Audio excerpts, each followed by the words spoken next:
এভাবেও যে ম্যাচ হারা যায়। বাংলাদেশ মানেই ইজি ম্যাচ কিভাবে হারতে হয়। শেষ মুহূর্তে নাটকীয়তায় রান মিস আর ক্যাচ মিস, আফ্রিকাকে কাঁপিয়ে দিয়ে কেমন করে শেষ মুহূর্তে নাটকীয়তায় হারলো বাংলাদেশ। বিস্তারিত জানতে ভিডিওটি না টেনে সম্পূর্ণ দেখার অনুরোধ রইল।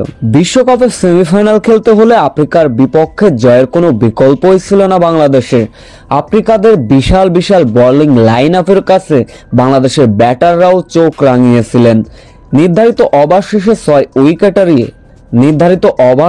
6 উইকেট হারিয়ে বাংলাদেশ স্কোরবোর্ডে তুলতে পেরেছিল 232 রান।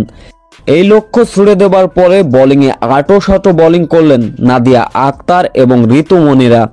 অর্থাৎ আফ্রিকার 22 ওভারে 78 রানে 5 উইকেট তুলে নিয়েছিল বাংলাদেশ। সেইখান থেকে অবশ্য দলের বিপর্যয় সামাল দিচ্ছিলেন কিপ এবং ট্রার অন। এই দুই ব্যাটার রীতিমতো বাংলাদেশ বোলারদের চোখ রাঙালেন। এই দুই ব্যাটার গড়লেন 40 ওভারে 163 রান পর্যন্ত নিয়ে গেলেন। সেই জুটিটা অবশ্য ভেঙে দিয়েছিল বাংলাদেশ।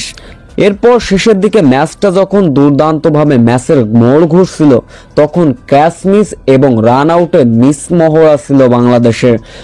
এরপর দক্ষিণ আফ্রিকার দলীয় রান যখন ছিল 198 রান, তখনই দুর্দান্ত খেলা আফ্রিকান ব্যাটার ট্রাই অনকে রান আউটের ফাঁদে ফেলে আউট করলো বাংলাদেশ। শেষ 2 ওভারে আফ্রিকার জয়ের জন্য প্রয়োজন ছিল 12 রান, তখনও হাতে 3 উইকেট। বাংলাদেশ 49তম ওভারে ক্যাচ মিস করলেন, যার ফলে ম্যাচটি চলে যায় শেষ মুহূর্তে নাটকীয়তায়। শেষ ওভারে তাই আফ্রিকার জয়ের জন্য প্রয়োজন ছিল তখনও 8 রান। শেষ ওভার 3 বল বাকি থাকতেই জয়ের বন্দরে পৌঁছে যায় আফ্রিকা।